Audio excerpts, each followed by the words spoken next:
सिर्फ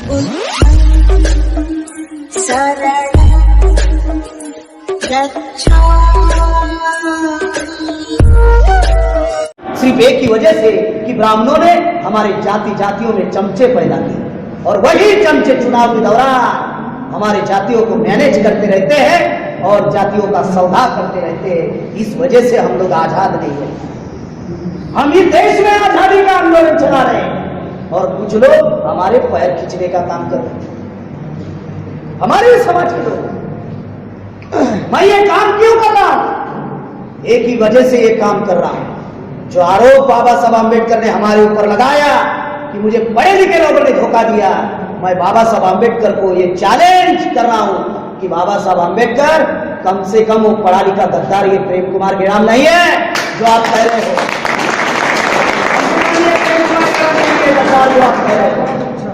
और साथियों 12 साल से काम कर रहा हूं। मेरा सेंटर लखनऊ है, लखनऊ से ऑल इंडिया घूमता हूं और मैं भी एक छात्र संगठन चलाता हूं। वामसेक की ऑफशूट विंग है भारतीय विद्यार्थी मोर्चा, भारतीय युवा मोर्चा, भारतीय बेरोजगार मोर्चा और राष्ट्रीय आदिवासी छात्र संघ का मैं नेशनल इंचार्ज हूं। देश भर में विद्यार्थी, युवा और बेरोजगारों का राष्ट्रव्यापी संगठन खड़ा करने का काम करता हूं। 22 राज्य में हमारा संगठन कार्यरत है, वामसेक 31 राज्य में। विद्यार्थी मोर्चा, युवा मोर्चा का संगठन 22 राज्य में संगठन कार्यरत है। पिछले 12 साल से ये संगठन खड़ा करने के लिए मैं काम कर रहा हूं और निर्णय लिया हूं। जब से ये परिवर्तन यात्रा शुरू हुई, महाराष्ट्र में 42 दिन की परिवर्तन यात्रा की, उसके बाद में 30 दिन की बिहार में परिवर्तन यात्रा की, उसके बाद में 33 दिन की गुजरात में परिवर्तन यात्रा की। अब ये परिवर्तन यात्रा उत्तराखंड में चल रही है। ये हमारा पहला फेज है 6 महीने का और फरवरी महीने तक परिवर्तन यात्रा चलने वाली है। और निर्णय लिया कि ये प्रेम कुमार गेड़ाम 6 महीने तक घर नहीं जाएगा। संघर्ष करो वाला मामला नहीं है, ये मामला समझने का है। साथियों, जो बात आप लोगों को बताई जा रही है, इतनी गंभीर बातें हैं कि ये परिवर्तन यात्रा हम लोगों ने क्यों निकाली। आज देश की हालात और परिस्थिति बहुत गंभीर है। आज लोकतंत्र और संविधान खतरे में है। संविधान 9 अगस्त को दिल्ली के जंतर मंतर में जलाया गया। भारत में कोई प्रतिक्रिया हुई? कोई प्रतिक्रिया हुई? संविधान जलाया गया, कोई प्रतिक्रिया हुई? अगर पुतले की उंगली टूट जाती तो हमारे 15-20 लोग मर जाते हैं। अगर पुतले की उंगली टूट जाती तो हमारे 15-20 लोग मर जाते। लेकिन भारत में संविधान जलाया गया, 6 लाख गांव में कोई प्रतिक्रिया नहीं। साथियों, आज ये लोकतंत्र खतरे में है, संविधान खतरे में है। लोकतंत्र नहीं है, लोकतंत्र ब्राह्मण तंत्र हो चुका है। और ये बाबा साहब आम्बेडकर के सामने हुआ। बाबा साहब आम्बेडकर 21 मई 1956 में जब बाबा साहब आम्बेडकर को बैरट लॉ का जब किताब दिया गया लंदन में, तो बाबा साहब आम्बेडकर लंदन गए। वो किताब लेने के लिए, बैरट लॉ का किताब लेने के लिए लंदन गए। तो लंदन के लोगों को लगा कि दुनिया का इतना विद्वान व्यक्ति हमारे धरती पर आया है तो इनसे कुछ मार्गदर्शन लिया जाए। इसलिए लंदन के लोगों ने बाबा साहब आम्बेडकर को कहा कि मिस्टर आम्बेडकर, हमें मार्गदर्शन कीजिए। बाबा साहब आम्बेडकर मार्गदर्शन करने के लिए वॉइस ऑफ अमेरिका नाम का एक रेडियो चलता था लंदन में। उस रेडियो पर जब भाषण देने के लिए गए तो बाबा साहब आम्बेडकर ने कहा 21 मई 1956, और बाबा साहब ने कहा लोकतंत्र और ब्राह्मण तंत्र एक साथ नहीं चल सकता। वैल्यू नंबर 17 बाबा साहब आम्बेडकर का राइटिंग है। ये जो बातें आप लोगों को बताई जा रही है, संविधान में बाबा साहब आम्बेडकर, जब संविधान का निर्माण हुआ, बाबा साहब आम्बेडकर ने संविधान का निर्माण किया और SC ST OBC माइनॉरिटी के लिए कम से कम 65 आर्टिकल्स बनाए। 65 आर्टिकल्स बनाए। संविधान में अधिकार है, 15(4) 16(4) में नौकरी का अधिकार है। संविधान को बगैर हाथ लगाए प्राइवेटाइजेशन लाया, नौकरी खत्म कर दी।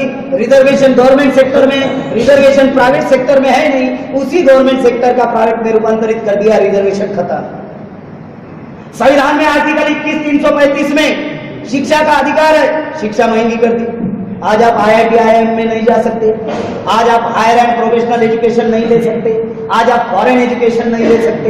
संविधान में अधिकार है, बगैर हाथ लगाए शिक्षा महंगी कर दी।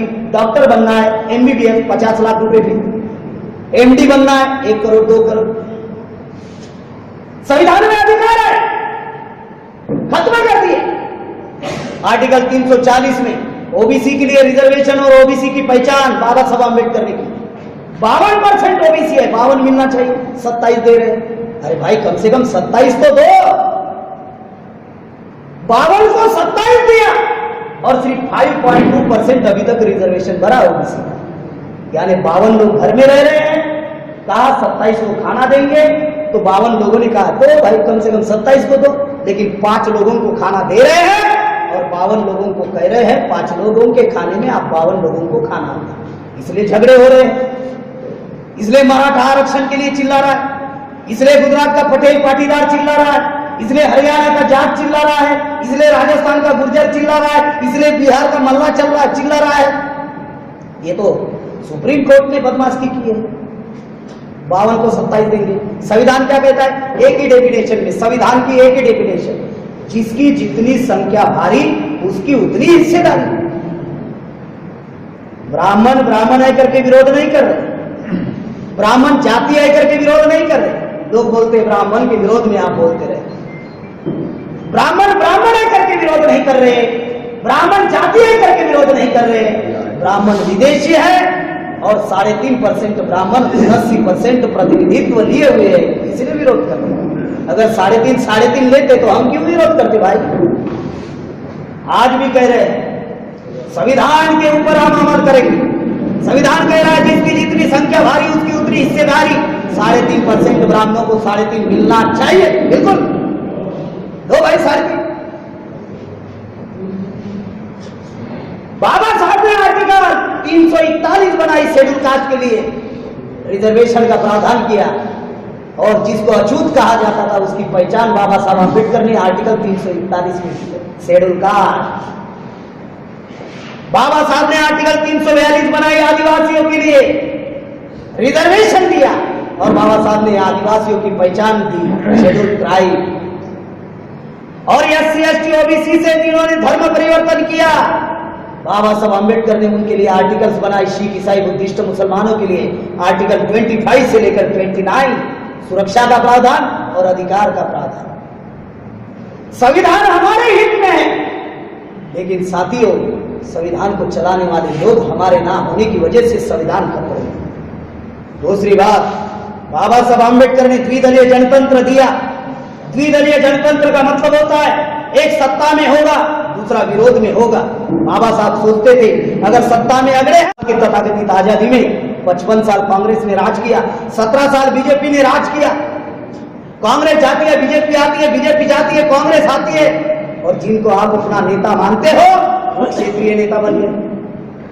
मायावती मुलायम सिंह यूपी तक सीमित, नीतीश कुमार, लालू जी, रामविलास जी, सीताराम जी बिहार तक सीमित, शिबू सोरेन, अर्जुन मुंडा झारखंड तक सीमित, प्रकाश आंबेडकर, रामदास अठवले, शरद पवार महाराष्ट्र तक सीमित। जिनको आप अपना नेता मानते हो वो क्षेत्रीय नेता बन गए। उसके आगे जाकर कुछ कांग्रेस से बंधे हुए हैं, कुछ बीजेपी से बंधे हुए हैं, जो कांग्रेस और बीजेपी के गुलाम है, उनको आप अपना नेता मानते हो। मुझे बड़ी हैरानी होती है, ये कोई समझदारी वाली बात नहीं है। अनपढ़ आदमी मान रहा है वो बात समझने के लिए तैयार हो, पढ़े लिखे लोग भी नेता मान रहे हैं जो खुद कांग्रेस और बीजेपी के गुलाम है। कांग्रेस ने यूपीए गठबंधन बनाया, 33 घटक दल, बीजेपी ने एनडीए गठबंधन बनाया, 34 घटक दल, कुछ कांग्रेस से कुछ बीजेपी से। द्विदलीय जनतंत्र, जिनको आप नेता मानते हो क्षेत्रीय नेता बन गए, उसके आगे जाकर जाति के नेता बन गए। मायावती चमारों की नेता, मुलायम सिंह यादवों का नेता, नीतीश कुमार कुर्मी का नेता, लालू यादवों का नेता, रामविलास पासवान का नेता, सीताराम मांझी मुसर का नेता, शिबू सोरेन संताल का नेता, अर्जुन मुंडा मुंडाओं का नेता, प्रकाश आंबेडकर महारों का नेता, रामदास अठवले महारों का नेता, शरद पवार मराठों का नेता, अडवाणी देश का नेता, अमित शाह देश का नेता, सोनिया गांधी देश का नेता, राहुल गांधी देश का नेता, हमारी बहन जी चमारों की नेता। गेम समझ में आ रहा है? ये खेल है सारा, खेल ही तो समझ में आना चाहिए। काम ज्यादा करने के बजाय थोड़ा करो, लेकिन वे ऑफ ऑर्गेनाइजेशन में करो, वे ऑफ लाइन में करो। काम ज्यादा करने के बजाय थोड़ा काम करो। मैं ये नहीं कहता हूं कि मैंने घरदार छोड़ा, आपको घरदार छोड़ने की बिल्कुल जरूरत नहीं है। आप जिस एरिया में रह रहे हो उस एरिया में रहकर आप काम कर सकते हो, लेकिन काम वे ऑफ ऑर्गेनाइजेशन में। आखिरी बात बताकर मेरी बात यहीं पे समाप्त करना चाहता हूं। आखिरी बात यह है साथियों, जिसके लिए हम लोगों ने ये परिवर्तन यात्रा निकाली, वो क्या है? 26 जनवरी 1950 के पहले रानी के पेट से राजा पैदा होता था। दुनिया में कोई डॉक्टर पैदा नहीं हुआ, सिर्फ भारत में डॉक्टर पैदा हुआ। उस रानी की नसबंदी कर दी। उस डॉक्टर का नाम है डॉक्टर बाबा साहब। और बाबा साहब अम्बेडकर ने कहा रानी के पेट से राजा पैदा नहीं होगा, रानी जरूर बच्चा पैदा करेगी। वो बच्चा होगा लेकिन राजा नहीं होगा। और राजा बनने का अधिकार बाबा साहब अम्बेडकर ने प्रजा को दिया। राजा बनने का अधिकार प्रजा को दिया, और वो अधिकार है वोट का अधिकार। वोट का अधिकार बाबा साहब अम्बेडकर ने संविधान में आर्टिकल 330, 332 में दिया। वोट का अधिकार। वोट का अधिकार क्या है? One man one vote, one vote one value, one man one vote. One vote का मतलब क्या होता है? रानी को जो अधिकार होगा वही अधिकार वही अधिकार नौकरानी को होगा। One man one vote. Ambani को जो अधिकार होगा वही अधिकार मजदूर को होगा। One man one vote. अभी वन वोट वन वैल्यू का क्या अर्थ है? अंबानी के वोट के अधिकार की जितनी पावर होगी, अंबानी के वोट के अधिकार की जितनी कीमत होगी, वही कीमत और पावर मजदूर के वोट की होगी। इसे कहते हैं वन वोट वन वैल्यू। आज क्या है? वन मैन वन वोट है। घर से बाहर निकल कर जाओ बूथ तक, बटन दबाने का उसे अधिकार कहते हैं वन मैन वन वोट, वो है। लेकिन one vote one value machine ने खत्म कर दिया। अब जनता नहीं चुन रही है राजा, अभी मशीन राजा चुन रही है। दुनिया में कहीं पर भी वोटिंग मशीन पर चुनाव नहीं होता, सिर्फ भारत में वोटिंग मशीन पर चुनाव होता है। ये गड़बड़ी वाली मशीन है। अमेरिका में नहीं होता, जापान में नहीं होता, रशिया में नहीं होता, चाइना में नहीं होता, ये बाजू वाला पाकिस्तान है, वहां पर वोटिंग मशीन पर चुनाव नहीं होता। भारत में चुनाव होता है। दुनिया के 120 देशों में वोटिंग मशीन पर चुनाव नहीं होता, भारत में सिर्फ चुनाव हो रहा है। ये गड़बड़ी वाली मशीन है। 2004 में कांग्रेस ने गड़बड़ी की, 2009 में बीजेपी कांग्रेस ने फिर से गड़बड़ी की, यानी कांग्रेस ने 2 बार गड़बड़ी कर चुनाव जीता। इसके विरोध में सुब्रमण्यम स्वामी ने दस्तावेज इकट्ठा किए। वो दस्तावेज हाईकोर्ट में एफिडेविट दाखिल किया। हाईकोर्ट में एफिडेविट दाखिल करने के बाद मामला सुप्रीम कोर्ट में गया, और सुप्रीम कोर्ट के जज ने सुब्रमण्यम स्वामी को सवाल पूछा, आप कह रहे हो कि मशीन में गड़बड़ी होती है, इसमें सुधार के लिए आपके पास क्या पर्याय है? सुब्रमण्यम स्वामी ने कहा इसमें एक चीज का सुधार ला सकते हैं। जज ने पूछा कौन सा? तो सुब्रमण्यम स्वामी ने एक उदाहरण बताया कि मेरे बड़ा बड़ा बैंक में 1 लाख रुपए है, अगर मुझे पैसे निकालना है तो मुझे बैंक में जाना पड़ेगा, लाइन में लगना पड़ेगा, उतना समय मेरे पास नहीं है, इसलिए मैं एटीएम मशीन पर जाता हूँ, और एटीएम से जब मैं पैसे निकालता हूँ, मान लीजिए मैंने 10,000 रुपए निकाले, तो एटीएम से एक स्लिप बाहर आती है, और वो स्लिप मुझे बताती है कि आपने 10,000 रुपए निकाले, अभी 90,000 रुपए आपके खाते में बैलेंस है। तो इससे क्या होता है? तो एटीएम मशीन के ऊपर मेरा विश्वास होता है, और जिस बैंक में मेरा खाता है उस बैंक पर भी मेरा विश्वास होता है। लेकिन ये जो वोटिंग मशीन है, ये वोटिंग मशीन की जब मतदाता बटन दबाता है, सिर्फ आवाज आता है, वोट किसको गया पता नहीं चलता।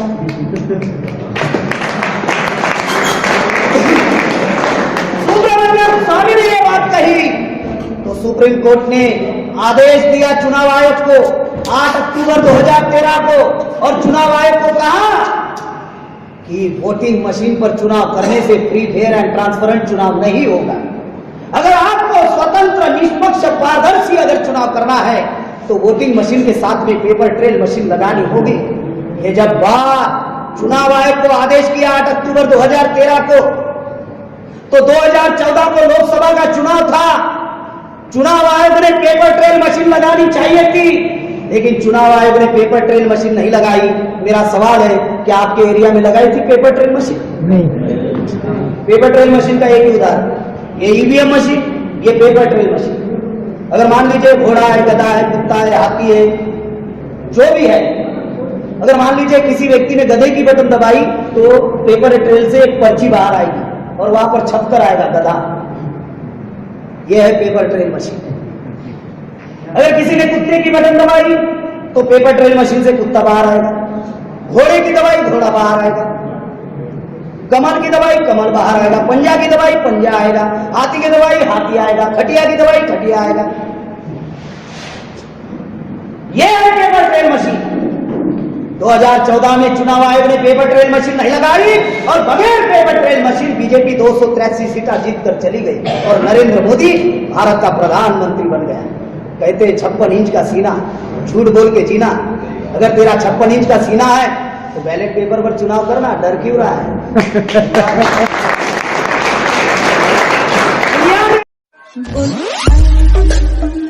सरल रक्षा